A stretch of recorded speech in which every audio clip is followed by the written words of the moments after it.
Hello, ghouls. Welcome back to another fabulous Fright Fest here on the Horror Ghouls. I'm T, I'm Megan. and I hope you packed your leg warmers, crop tops, and your trauma because we're heading straight into a machete swinging, mother loving slasher spectacular.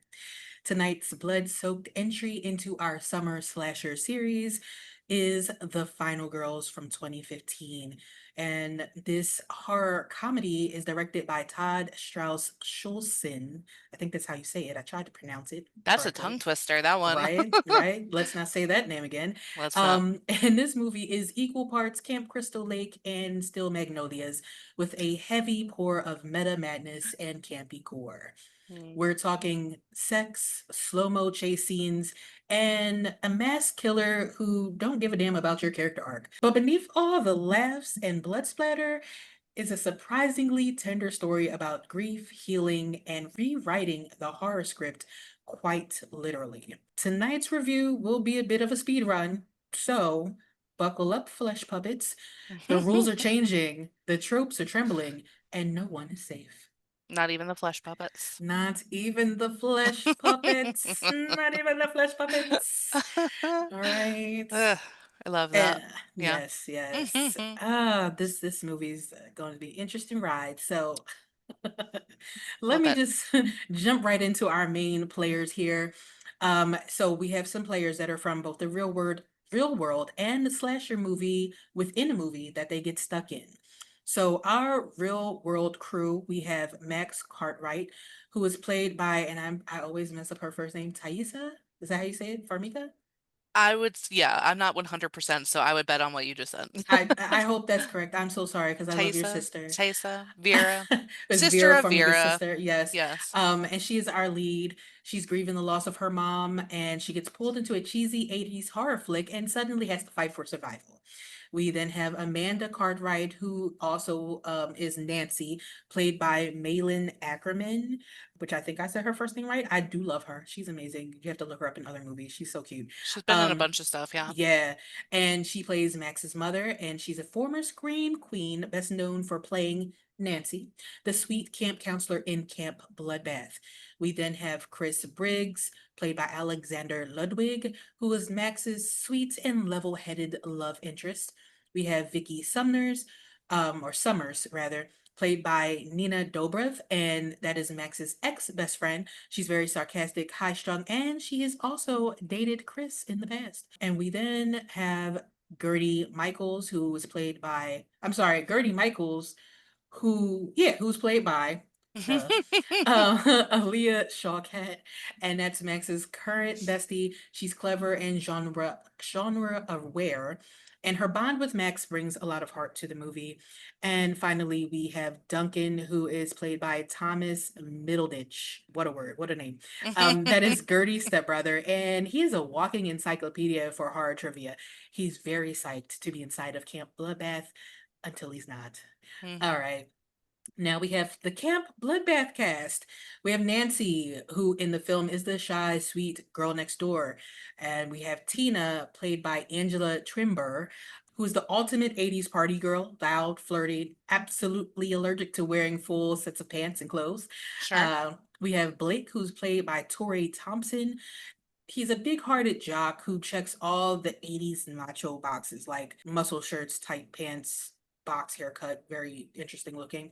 We then have Paula, played by Chloe Bridges, who is the OG final girl of Camp Bloodbath, and she's got the leather jacket and the attitude to match. We have Kurt, played by Adam Devine or Devine, the over-the-top sexist comic relief counselor, and you can think peak 80s sleaze with zero filter with him. And finally, we have Billy Murphy, played by Dan Norris. That is our machete wielding killer with a tragic origin story, per usual. I just want to point out, Tina and Nancy were the names of both the female characters in Nightmare on Elm Street. Just want to say Yes, that. that Yeah. is in my fun facts. I ruined a fun fact for Not at you all, not at guys. all, not at Um, all. But but it's this true. movie, it's like you're saying, it gives Friday the 13th-esque, but also I like the nod to other prominent slashers with the names. So, Yes, it nods to quite a bit. So, sure. but yeah, Tina and Nancy were definitely like hardcore nods to those ladies from Friday the 13th. Yeah, Friday the Sure. 13th. There's also a nod to like Nightmare on Elm Street and Sleepaway Camp, and there's some other stuff too. So, Sleepaway yeah, Camp, my favorite. Yeah. right. Yep. Oh Lord. All right. So let me give you your spoiler free tea for the final girls. If you took a classic 1980s slasher, a heartfelt mother-daughter drama, and a big old scoop of horror movie camp and cringe, then tossed it in a blender with neon glitter and unexpected emotion, you'd get the final girls. This isn't your average bloodbath. Sure, it's got the machete wielding killer, clueless camp counselors, and all of the have sex and die energy you'd expect. But Hmm. underneath the over the top kills and synth music is a genuinely moving story about loss, healing, and learning to let go. This movie has stakes and it knows how to twist the knife both emotionally and literally. The tone walks a razor's edge between funny, meta, and genuinely touching. It's Friday the 13th meets Back to the Future with a splash of Mean Girls energy and heart. The Final Girls play with slasher tropes without mocking them. It does honor the genre while rewriting the rules just a bit.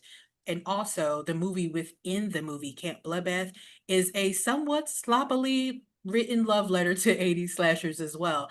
You'll Somewhat. catch the nods to Friday the 13th, Sleepaway Camp, Halloween, and some others if you look close enough. From the costumes to the character tropes, it's a greatest hits mashup of horror cliches. So, if you're down for a wild ride back in time with serious 80s slasher vibes, buckle up. It's retro, it's ridiculous, and it will Mm. absolutely wreck your feelings when you least expect it. But if you're not ready to cry into your popcorn while laughing at an Adderall filled striptease, you might want to sit this one out. Mm. Yeah, I agree. Yeah. So, with that being said, let us go into the full story of The Final Girls Speedrun Edition with some explanations along the way. So, we start out this movie meeting Amanda Cartwright, a former Scream queen, trying to move past her horror movie legacy. She is a single mom auditioning for commercials and fighting typecasting, all while raising her daughter Max.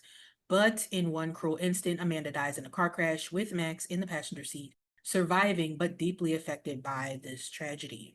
3 years later, on the anniversary of her mother's death, Max is invited to a special double feature screening of Camp Bloodbath and its sequel, which are the cheesy 80s slasher movie that made Amanda famous. Despite Max still carrying her grief like a shadow, she reluctantly agrees to be a special guest at the screening, and she is joined by her best friend Gertie, her ex bestie Vicky, Chris, who clearly has a thing for Max, and horror nerd Duncan, who is part of the group who set up this event. During the screening, though, tragedy strikes again.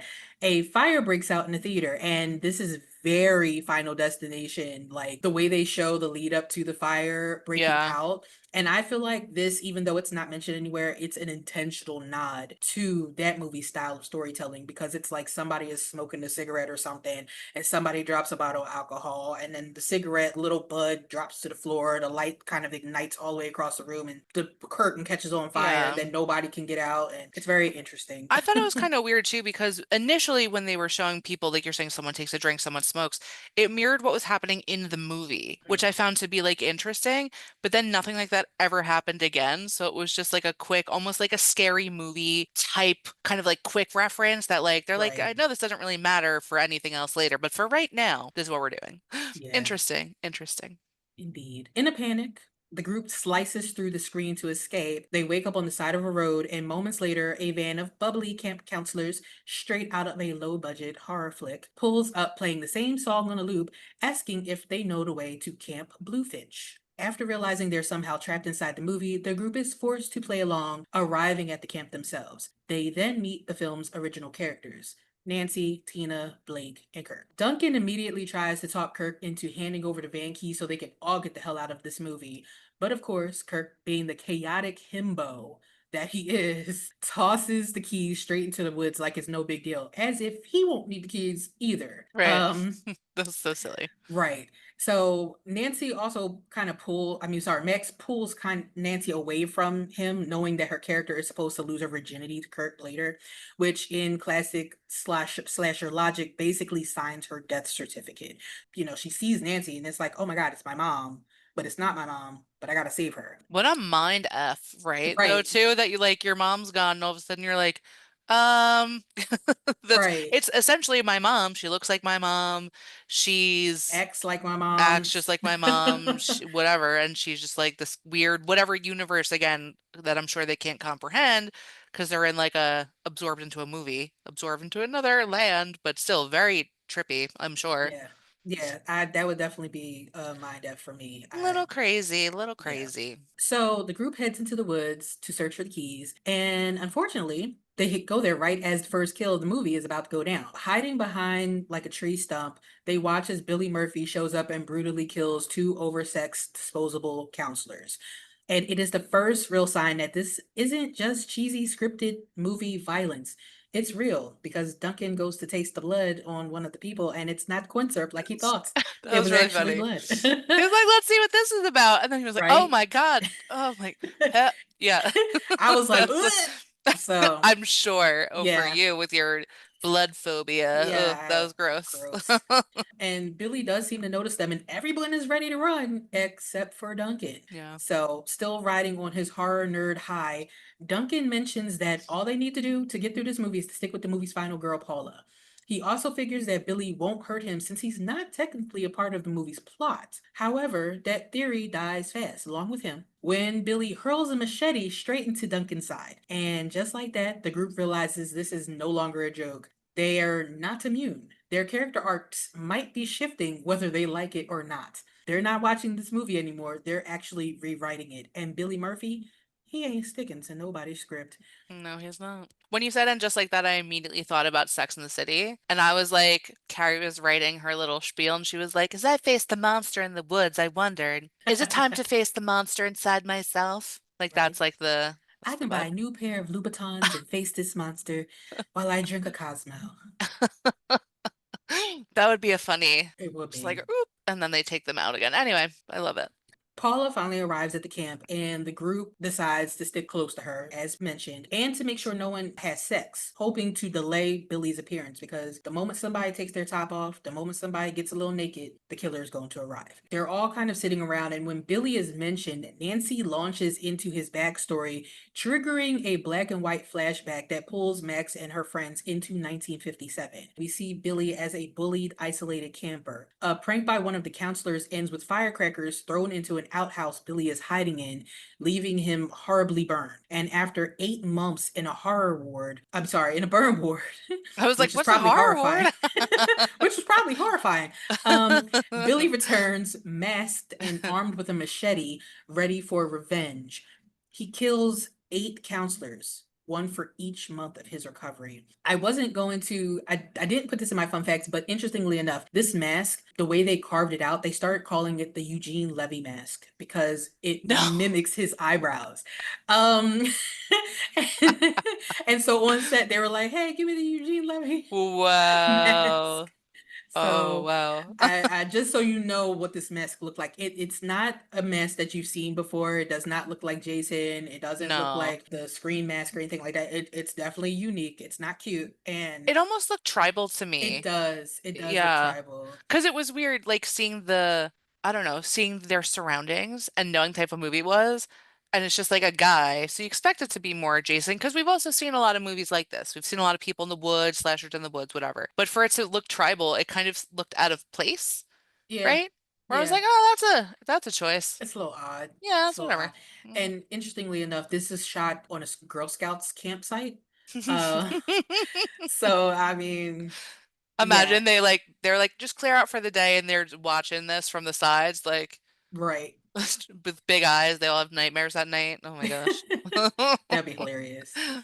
So, as the group witnesses the murders, blood splashes onto Gertie's face. Once the flashback ends and they're all back in the present, the counselors notice and immediately freak out. Paula and Kirk jump into her car and speed off. Duncan, somehow still alive, stumbles out of the woods just in time to get hit and killed by the car. Paula crashes into a totem pole, launching Kirk through the windshield in a bone-snapping death. Like his body like foams. I like And that then kind. I like yeah. it. Yeah. And then seconds later, What do you think happened? Paula dies when the car explodes. Man. And so this really ruins the plan of sticking with the only person who has ever killed Billy. It kind of throws the whole story into chaos because now they're wondering what they're going to do. As the blood begins to spill and the body count starts to rise, Max finds herself pulled towards Nancy. Nancy looks, speaks, and feels so much like Max's mother that she begins to emotionally unravel. Despite knowing that Nancy is not Amanda, Max is torn between wanting to save Nancy and realizing that she may have to let her go all over again. Max and the gang break the news to the remaining counselors that they're stuck in a movie and they need a new final girl to kill Billy. Since the final girl has to be a virgin, which I did not know that that was a horror movie trope. Maybe it was in the 80s, Yeah, but I don't think it is too much anymore, but definitely it was prior. maybe It was. because if you think about we did Friday the 13th part 2 and that was Jenny in that, I don't think Jenny was a virgin because Jenny was seeing the main guy. Yeah. I mean, I don't think they really even touched on it in the case of that particular movie, but I think generally that was one of like the rules. Like if you see even what Stu from Scream or whatever when he was talking about the Very true. rules, our boyfriend Matthew Lillard, we are sharing him as a boyfriend. Sorry, everyone. But yeah, That's I true. think that's one that he listed. It's been a minute since I've actually Yeah, watched that part, so I'm it not has been a while. sure. Yeah. And I even think in the remake they might have talked about that. I know they talked about horror movie rules and stuff, but Right, I right. don't think they touched upon that part because that may have been outdated by the time they did this remake Yeah. session. Yeah. So since the final girl has to be a virgin, all eyes go to Max, but she thinks it should be Nancy. Vicky, being the bitch that she is, quickly shuts that down, pointing out Nancy's clipboard wielding, guitar strumming character isn't exactly slasher heroine material. Nancy runs off in tears, and Max follows, hoping they can both survive and rewrite the ending together. With Max saying stuff like, "You can come with me." Now, how she thought she was going to explain that if that was actually able to happen, that there's a person who looks just like her dead mother that died 3 years ago, now living with her, breathing with her, getting a job in the valley or wherever the hell they were. So back at the cabin, the group sets up booby traps for Billy, quite literally in a sense. Vicky Vicky makes peace with Max and Gertie, finally admitting that she was hurt and jealous after Amanda died because Max kind of fell off and stopped talking to her and became closer with Gertie. But the girls all forgive her and move on. Meanwhile, Tina, who they want to use as the bait, she got into some Adderall and she got high. She took like 30 pills, That's which is too probably the many. whole damn That's bottle. too many. Yeah. And she's dressed in a life jacket and oven mitts to keep her from undressing. And when it's time, she goes fully feral. She rips off her gear doing this crazy strip tease. She flashes her breasts at the darkness in the woods, and like a moth to a flame. Billy Yeah. emerges from the darkness. And I think that she was stripping to "I Love Cherry Pie," wasn't it? If she wasn't, that's what I heard in my head because I feel like it was like "I love." I'm singing "I Love Rock and Roll," but the I know. cherry pie, cherry ta ta ta. I don't know, but in my head it was By cherry Warren. pie Maybe it was cherry pie. Hold on, hold on, hold on. because I don't know why I hear cherry pie in my head, even though I just sang "I Love Rock and Roll." I did not hear "I Love Rock and It's Roll" very close earlier. because the words for cherry pie is she's like cherry pie. So it's like She's like cherry I love pie. rock There and you roll. go. Yeah, yeah. So Thank you. listen, Yeah. if you got 80s music, I'm your girl. I'm your girl for 80s Yes, too. and I notoriously never hear words. We talked about that the other We day. Oh did. my gosh, she She's sent me a very song. tuned into like the music of it, and I'm listening to the words. Yeah. She sent me a song the other day, which was very 80s esque. And when I started listening to it, all I heard was wah, wah, wah, wah, wah, wah, wah, like whatever the words were. And I did Right. not hear any of the actual words and didn't even realize it until she mentioned something. And I was like, oh shit, there's words. There are Um, words? Yeah, yeah. yeah, so I would mess up the Cherry Pie song for sure. Um, just really quick, I want to, before we get really far away from this, I want to adjust what I just said. So I did just do a quick search for the horror movie rules for Final Girl before we get too far away. Common rules. The very first rule is they remain virginal or sexually abstinent. Oh, They avoid drugs and alcohol, not splitting up from the group. So without doing like a deep dive, this does seem to be a common thing through time. Secondly, I made a horrible error just now talking about Matthew Lillard because he's always on my mind and in my heart. The person who gave the horror movie rules in Scream was Randy in the green shirt, played I remember by Randy. Jamie Kennedy. Yes. Was that who that Yeah. is? Yep. Yep. Yep. Yeah, so I just wanted to correct myself before we got away and I forgot and we put out trash. So there we go. No worries. After Billy shows up in panic, Tina runs, trips, and is instantly taken out by a bear trap to the head. Billy storms the cabin and triggers a log trap that knocks him into some antlers. Gertie and Blake, who have been oddly flirting with each other throughout this movie, celebrate with a kiss right before Billy pops up again and kills Blake. Wonderful. The group fires flaming arrows, but after luring him upstairs, Billy crushes Gertie and Vicky under a bookcase and then impales Gertie. As Nancy, Max, and Chris escape out of the window, Vicky sets off a lighter fluid trap in a blaze of glory. But Billy, in slow motion, bursts out of the window like a fireball, setting off a classic chase sequence, all done in slow motion. Eventually, Billy grabs Chris and stabs him and then drags Nancy off. They make it into a church, and by they, I mean Chris and Max. And Chris tries to get Max to let Nancy die and stay with him because he doesn't want to die alone. But she refuses and heads to a barn to save Nancy. Now, in her trying to save Nancy, Max is stabbed, but Nancy helps her escape. At this point, Nancy realizes that Max has to be the final girl. Nancy comforts her, and Max tearfully starts revealing who she is outside the movie and how badly she wanted to give her mom a happy ending. Max tells Nancy she loves her and says that that's what she never got to tell her mom. And Nancy, as she's getting ready to walk out and get herself killed, tells Max that she already knows. I'm just going to right now say this. This is the part of the movie where I was like, what are we watching? What are we watching? Because I'm bawling at this point because it's the way these two actresses play this scene. Ugh, It does not feel like a horror movie at this point. It feels no. like I'm watching some type of drama unfold where someone's getting ready to just like give up their life for somebody, and it's so touching. I'm crying, they're crying. I got snot We're running down all my nose, crying. right? Chris is over there like, let her die. And I'm just like, this is a lot. It was so much yeah, like, it's definitely, like especially because of the way they set it up, which I think is a interesting choice for a horror movie in general, because it kind of takes you out of it, at least momentarily. But it's like this girl lost her mom.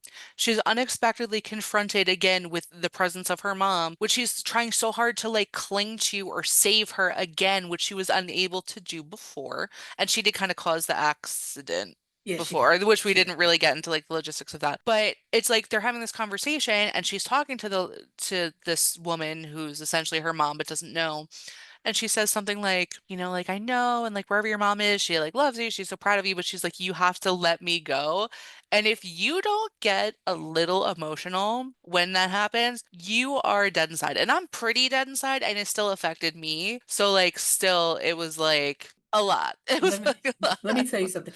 I always say my mom likes to watch the movies like so that she knows what we're going to be doing. And she watched this and she's like, this movie was stupid. And I just I was like the one person, she's like, I'm not feeling nothing for this movie. I love So that though. No, I love that. Just like, no, it's stupid because, and right. I love the reasoning for it. Right. It's just like, well, she got a bracelet because earlier Nancy gives Max a bracelet, like a friendship bracelet, because she's Yeah. like, "Oh, you're my friend," because Max was playing it off like Nancy was her friend, like her my first friend here, even though she wanted to say you're my mom. So it's like she got a bracelet out of it, you know. Yeah.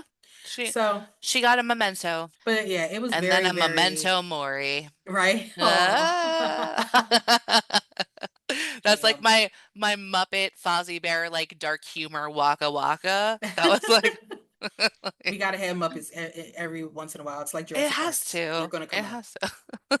So, but yeah, so in true camp counselor legend form, Nancy steps outside, does one last emotional striptease under the stars and flashes her boobs, and is then killed by Billy. Now, with Nancy gone, Max becomes the new final girl. She gets the quickening and rises up in a glowing, stylized sequence, slow-mo, synths, and all, and takes Billy on in a dramatic showdown. Wielding a machete under a blood-red sky, Max kills him once and for all. And as she and Chris share a kiss, the credits roll literally like behind them, and the film ends.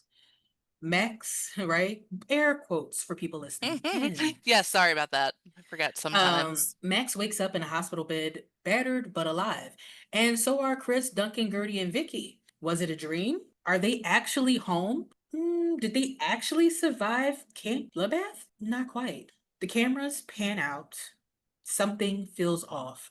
The doctors and nurses look a little familiar. A van pulls up outside. There's music.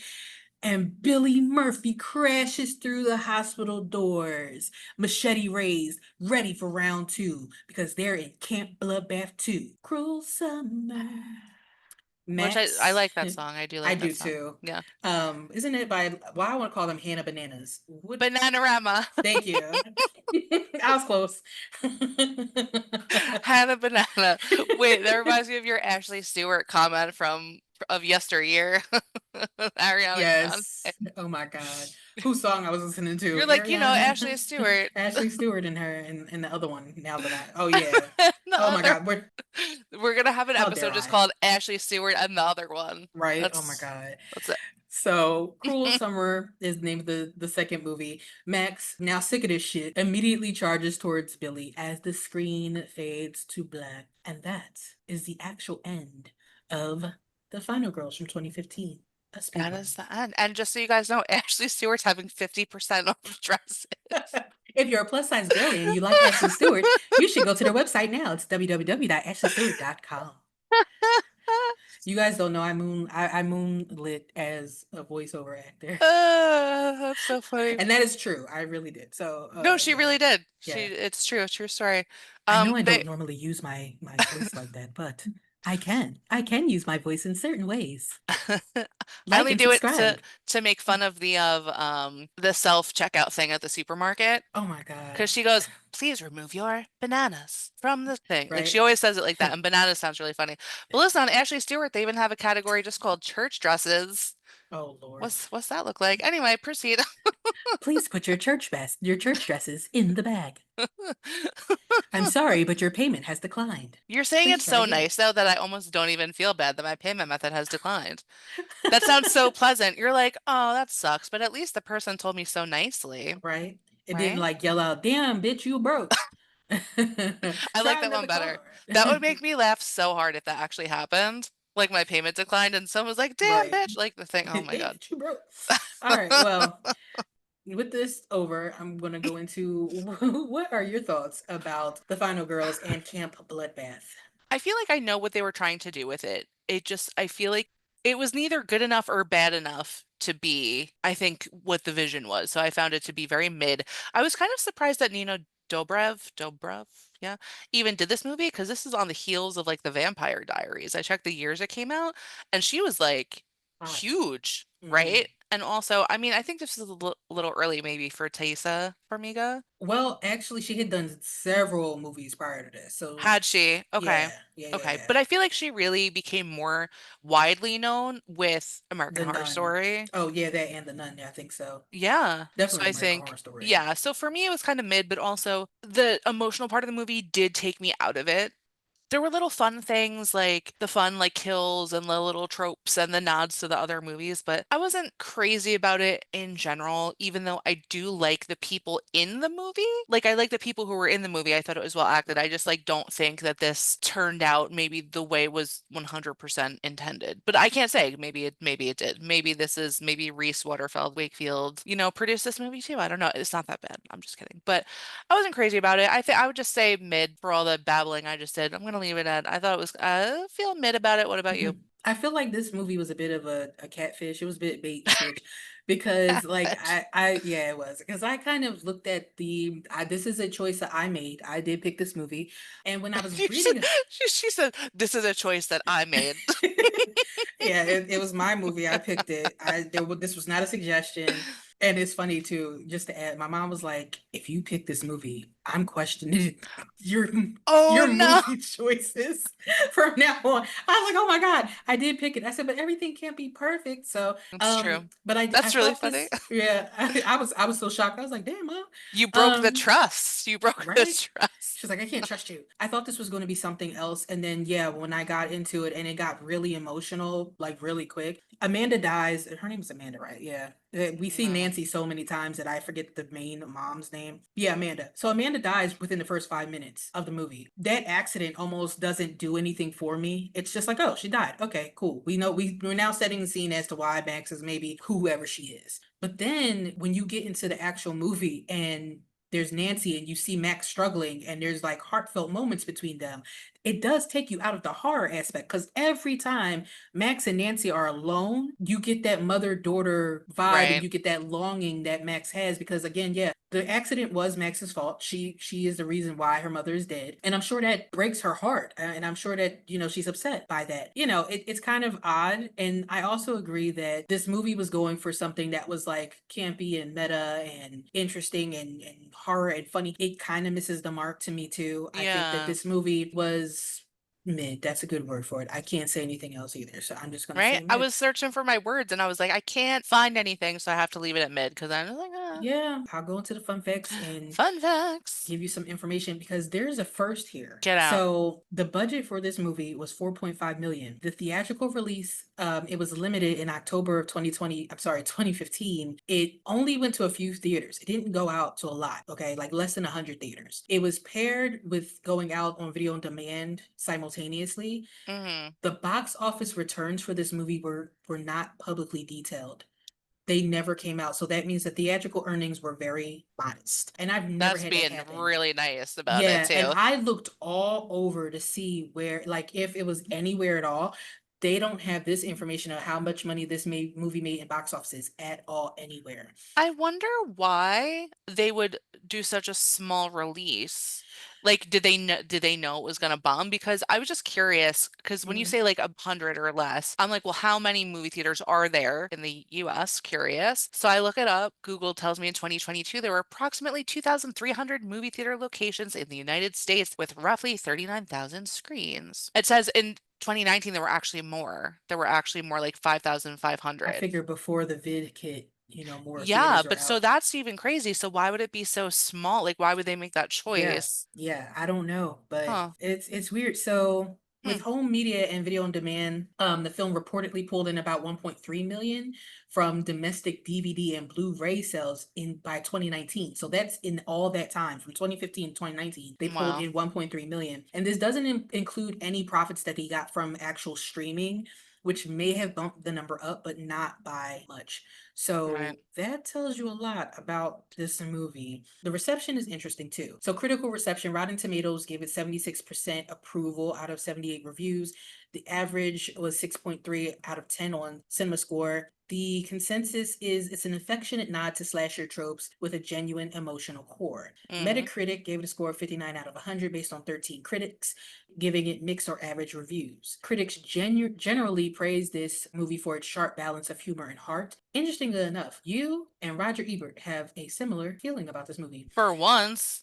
So, and this is also a first. He called it, well, the person writing for that website called it a loving spoof of 1980s slashers, spotlighting Thaisa Farmiga and Malin Ackerman's emotional mother-daughter dynamic. They didn't add a rating to this movie, stating that it had potential, but it didn't fully deliver horror or comedy, but it had heart. So they didn't Yeah. even fucking rate it. Wow. Which is crazy. Variety described it as a fun, smart homage that won't disappoint horror fans. And another place said it was sharp, wickedly funny, and unexpectedly heartfelt. However, there are some critics that felt it didn't break new ground. Eclectic, not electric, eclectic pop noted, Electric. right? Yes. Noted its tonal shifts, seems campy, a campy spoof to dark drama. And this made it feel scattered, though Malin Ackerman's performance quote, quote, rescues the film. She did a great job, I Yeah. think. And a website called We Have Issues argued that the masked killer was generic and the parody felt overly familiar. I feel like that was the point, Yeah, I think so right? too. Yeah. I think that's like, yeah, Captain Obvious. Exactly. But Right? now the audience score, IMDb rating gave it a 6.5 out of 10 from over 55,000 votes. There's another score of 7.3 out of 10. That's Metacritic user score based on 97 ratings, and that's classified as generally favorable. Video streaming platforms averaged this a 6.5 out of 10 from around 53,000 votes. And audience takeaway, they love meta humor, 80s nostalgia.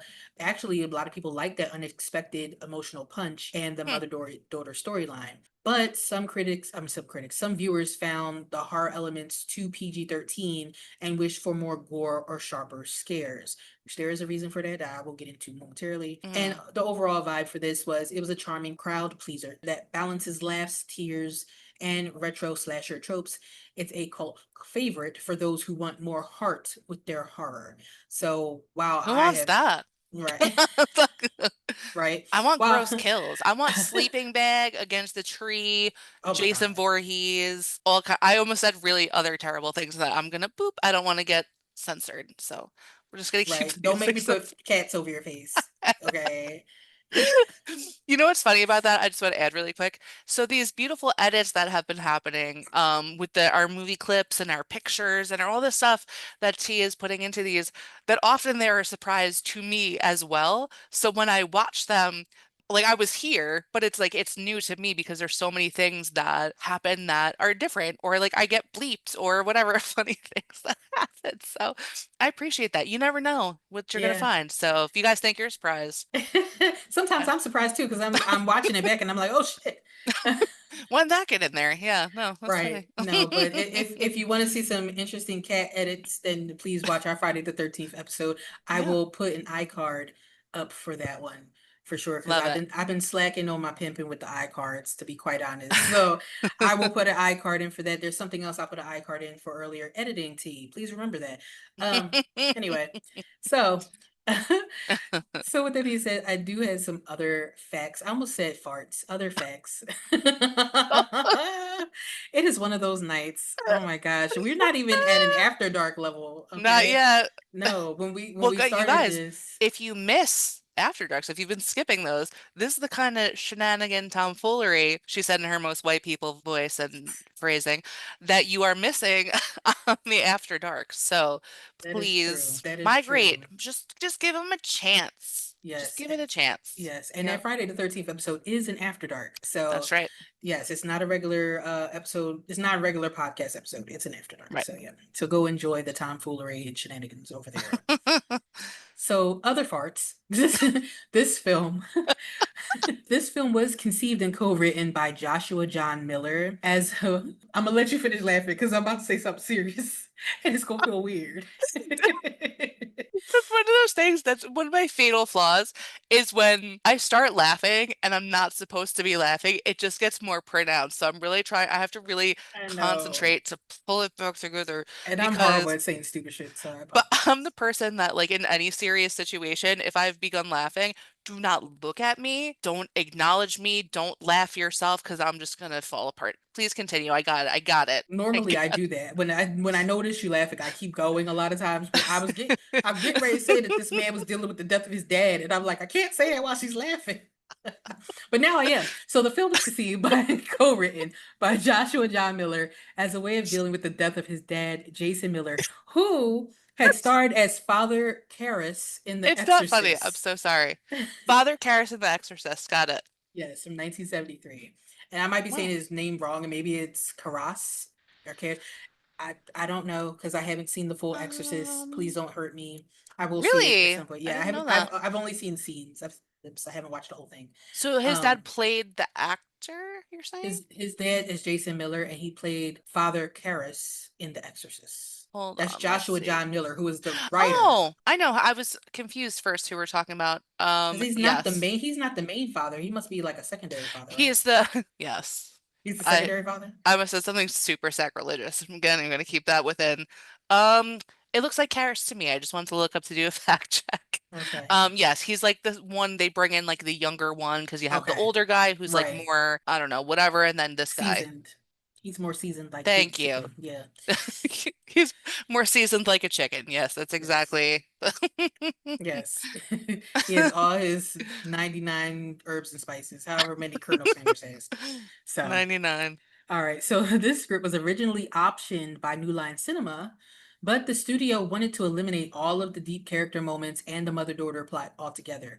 Eventually, it wound up being produced by Sony, a studio that liked the emotional core, but decided to tone down the slasher movie aspect so that they could get a PG-13 rating because this movie was originally rated R. I'd be interested to see the R-rated version because this one feels very teen. It feels like it was Yes. geared towards teens versus like the adult horror community. So Yeah. I get that. And interestingly enough, I didn't put it in my facts, but Thaisa Farmiga, this was Hmm. her first PG-13 movie because all of her other movies have been rated R. And she went into this thinking it was rated R and it turned into PG-13. So She was like, damn it. Yeah. so that's always interesting. In the original script, the kids began undergoing physical and psychological transformations after they entered the film. The girls' waistlines shrunk, their breasts ballooned, and Gertie was so enamored of her newfound beauty because in the movie, Gertie, listen, the actress herself, I think she's beautiful, but I think in this movie they purposely made Gertie look like her name. So Mm, take that as you may. So Gertie was so enamored with her newfound beauty that she tried to sabotage her friends to ensure they could never leave the movie. But of course, got that it. was changed from the script. The writers modeled Nancy after Amy Steele's character Jenny from Friday the 13th Part 2. I already put an iCard up for that. Hmm. You better had T. So, so please go watch that so you can see Jenny and see what we were talking about because that's who Nancy was modeled after. Even though I don't think that Nancy and Jenny are the same type of person because I feel No. like Jenny was a very, very strong character in Friday the 13th Part 2. Hmm. Nancy was a very, very sweet. She gives me more who was the person from the first Friday the 13th movie? The final girl who ended up dead I the can see her, story. but I can't think of her name. Hold I on. can't think of her name either. So Hold it on. reminds me more of that girl as opposed to Jenny because Jenny was our psychologist of the movie. Right. I just looked up Friday the 14th. What's that going to tell us? Nothing. Alice. Yes, thank you. Alice So Hardy. Yeah. Alice. So yeah, she reminds me more of Alice because Alice was more kind of shy and A like, little. she was very nice. Yeah, And I yeah. feel like not that Jenny wasn't nice, but Jenny was more like, I'll kick your ass. Like she literally said, there's somebody in this fucking house. Like, Yeah. okay, Alice was so more like mousy, I and would that's say. what Nancy's character, a little bit Yeah. of mousy. Nancy and Tina, two of the lead girls in Camp Bloodbath, were named after Nancy Thompson, played by Heather Langenkamp, and Christina Tina Gray, played by Uh, Amanda Weiss, in A Nightmare on Elm Street 1984, as Megan mentioned earlier. Precious. The song the camp counselors play after the first murder is Michael Row Your Boat Ashore. The same song the counselors are playing in the pre-credit sequence in Friday the 13th, the original. And Hmm. they also wear similar yellow shirts. Now, this one was interesting to me. I didn't have to add it in, but I did. The revelation that Gertie let me kind of backtrack a little because this isn't what makes sense. When they're talking about final girls and they're talking about virgins and whatnot, they talk about Max being a virgin, and then Max says, well, Gertie's a virgin too. And Gertie admits that she slept with an autistic guy like the previous summer, which is an interesting thing to say because she said, I slept with this guy, and they said, wasn't he autistic? She said, yeah. Initially, the revelation that Gertie slept with an autistic guy was scripted in a very mean spirited way. And Hmm. the actress had a problem with that. So she came up with her own dialogue about it, Oh, I love which that. made it much softer because it basically was like, yeah, and so what? He was autistic, but he was very romantic. I think that's what she said. Yes. Yeah. Didn't one of the guys go like nice or something like that too? Yeah. He was I like, think it's the guy that she ended up kissing at the end. yeah, he was like nice. Like, Nice. good job. Yeah. Yeah. And so the writers and directed praised her instincts in regards to the scene. So I thought that was pretty cool because Yeah. I can only imagine like we don't need people making fun of people with autism. That's No. not something to make fun of. I think that it's good that she stepped up and said, look, I'm not doing that. Let me change it. Hmm. So that's great. I'm going to end on a happy note here. My last note is Adam Devine, who plays Kurt, and Chloe Bridges, who plays Paula, the final girl, first met after being seated next to each other on a plane on their way to set. He was unaware that she was even in the film. So he was confused as to why she was having this long conversation with him. However, they fell in love on set, got married in 2021, and had their first child in 2024. Uh, so What? yes, so two people that were in the car, and he was making those like sexual innuendos to her. He was like, "Yeah," Yes. he was like, "Yeah, we like when they were running away." So you guys know what we're talking about when Paula and Kurt get into the car, and he gets ejected out the window. Prior to that, he's like, "Yeah, we could just go to a hotel. We could just go." He's like making all these mouth noises, which a lot of that stuff was ad libbed by him. They let He was him ad very. lib. Did you watch the end, the after the credits? Was there after the It credits? was No. all the way after, and Oh, I missed that. there were bloopers of him doing that.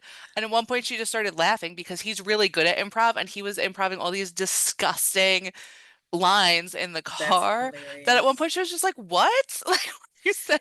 That's hilarious. And that was her future husband sitting next to her. I love Funny that. enough. That's a It's fun. funny See, because I'm not alone. Remember a few episodes ago, I said banter, you did say that. banter. So someone like that, like Adam That Devine, Freddy Krueger. So yeah, yeah, banter. Freddy's a little more malicious, but yes, same. Chucky. So yeah. He's a little short for me. No, but that's see, it works for multiple people. It right? does. So I wanted to end on that. I thought it was really cool because I love when I see people that like fall in love on set, and I like when they're still together. So that's kind of They cool only because a just lot got of married in times, 2021. That's yeah. cute. hmm Yeah. I And was just they had their looking first up. son last year. I love that. They got engaged, I believe, in 2019. So they met in 2014, started dating in 2015, got engaged in 2019, got married in 2021, and had the first kid in 2024. So that's pretty cool. Wow. Look at that. With that being said, I'm going to ask you, how many bloody axes do you give the final girls? So I call this movie mid. I'm standing by that. Even with the fun facts and all the whatever, it doesn't do anything extra for me. So with that in mind, I have to give it a 5 because it's mid, falls right in the middle. That's it. Fair enough. I said all I need to say about it before. Fair enough. I too am giving this movie a five, and five is like, hey, it's good. I think this movie is decent enough that it's entertaining. You could watch it. It's not something where you're like, oh my God, this is hard to get through. But I do think that it falls short on a lot of things. Like it was horror, but not horror enough. It was comedy, but not really comedy enough. I think that the Yeah. emotional aspect between Max and Nancy or Amanda really bogged down this movie to a place for me where I just couldn't recover. Not that I was boohoo crying the whole time, Right. but I very much wanted Max to get resolution for her feelings, and I it made me feel really bad. And the other parts were just like, oh, movie, but then that was like, oh God, I really want that. It pulled at my heartstrings way too hard. Yeah. So, and it might just be me being a bitch, but I No. honestly I felt some type of way, but this movie wasn't strong enough in any other aspect. And to be quite honest, even that it was strong, but it was weak at the same time, if that makes sense. Like it was strong for this movie, but overall, the whole movie, all the aspects were a little weak. But I do commend them for putting in so many like nods to other movies and tropes and getting some of these things spot on. Like I love the slow motion fight that they had or slow motion running. I like how Yeah. they did their flashbacks. Like when they do a flashback, it goes to black and white, but it's like there's like weird goo dripping from the ceiling to like basically envelop all the characters in the flashback, which I thought was Yeah, really yeah. clever. So I mean, they had some parts that were pretty good, but I think this movie is just mid. It's just going to get a five. So that is Yeah. it from me. I'm with you. I feel you. So do you have anything else to say about the final girls? No, I mean, I really, like I said, I just was like, it wasn't really hard to watch, but it wasn't really easy to watch either. So it's like, I'm glad that we did it and it's behind us. But Never to it's, be watched again. no, but it's still not like, it's not like the worst movie I've ever seen. But, No. yeah, I think I feel good about leaving it there. I think so. All right, Ghoul Fiends. That is a wrap for The Final Girls, a time traveling ride packed with grief, gore, and all the gloriously campy 80s horror vibes we know and love. But before you run screaming into the night, I need some answers to some questions. Could you survive Camp Bloodbath, or would you trip over a log 5 minutes in? Hmm. Are you Team Nancy or Team Max? Or maybe you're Team Tina? Who knows? Lastly, did this movie tear your soul out with a rusty blade and make you laugh through the pain? Be honest, because we're all a little unhinged here. I will say I am Team Tina all the way. Team Billy. Of course, of your Team Eugene Levy mask. So, I will always be Team Eugene Levy.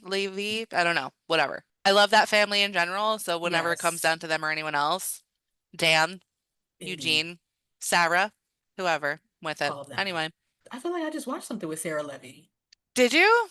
I think so. Maybe we did. Did we talk about it? Not yet, but we are about to. So Oh, anyway. So anyway, drop your darkest, weirdest, and most chaotic thoughts in the comments below. We're always thirsty for your gore-soaked theories. and your blood. Indeed. Not me, but her. So she is the vampire of the group. I am the lichen. Thank you very much. That's true. Please make sure you follow us on Instagram and Facebook to feed your nightmares. Listen on your favorite streaming platform and like, comment, and subscribe so we can keep raising our unholy army of horror lovers, Mm. one reanimated corpse at a time. So, with that said, until next time, stay spooky. Don't prank people on the shitter, it is rude. And So rude. if at the end of the movie you don't actually see a body, grab your machete, hold your breath, and run because the nightmare has only just begun. That's it. Bye. See you guys next time. Bye, guys.